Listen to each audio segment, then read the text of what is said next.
viac menej sa dostávam do situácie, že sa stýkam s ľuďmi, ktorí sú oveľa mladší odo mňa.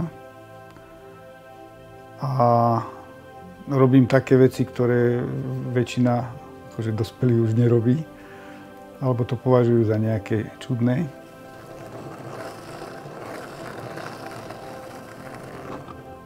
A nakoniec zistujem, že vlastne ja už by som ani nevedel s tými ľuďmi môjho veku robiť alebo zabávať sa tak ako oni. Jednoducho potrebujem byť s tými ľuďmi, ktorí sú mladí. Tým ľuďom lepšie rozumiem.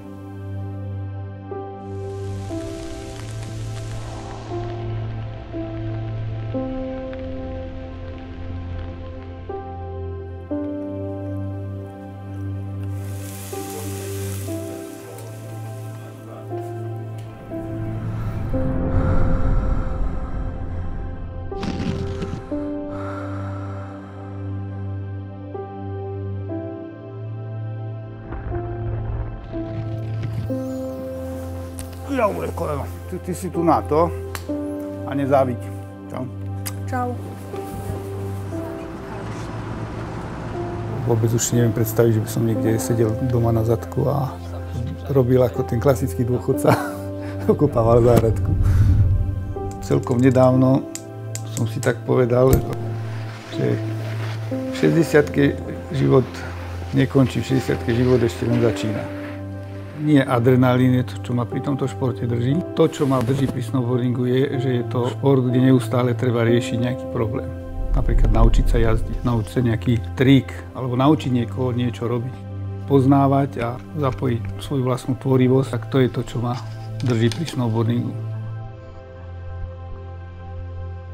Možno dokonca silnejší prvok je, sa mi podarí niekoho niečo naučiť. Keď niekoho naučíš snowboardovať, tak možno to bude robiť, možno nie. Ale keď z neho urobíš snowboardera, tak proste ten snowboarding sa stane súčasťou jeho života, jeho životného štýlu.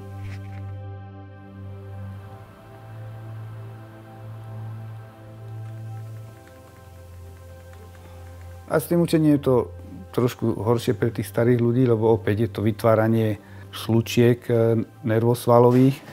A tam je ten handicap u staršieho človeka, že musí si urobiť viac opakovaní, kým sa mu tá stopa vytvorí.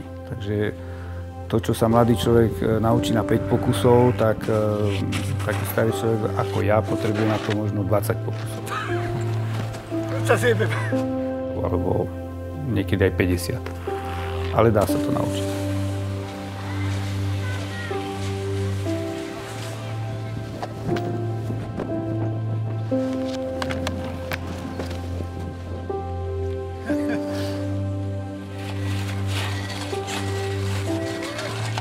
Toho, keď sa človek ženie za nejakými majetkami a podobnými vymoženostiami, ktoré síce keď nazhromaždí, má ich tam stále, môže sa na ne pozerať, ale zrazu mu ich môže niekto zobrať, z nejakého dôvodu on nepríde.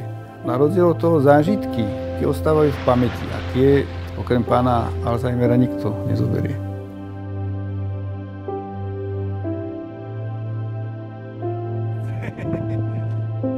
Dôchodkové jazdenie také, že len zákrutky robiť, to sa asi dá robiť dovtedy, kým človek sa udrží na nohách.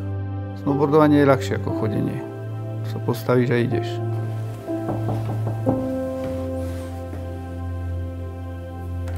Nedávno sa mi narodil vnúk, Tadeáško. No ak mi bude dopriaté, tak by som ho rád previedol tými počiatočnými úskaliami snowboardingu a urobil tiež s neho snowboardera. A ak budú jeho rodičia súhlasiť.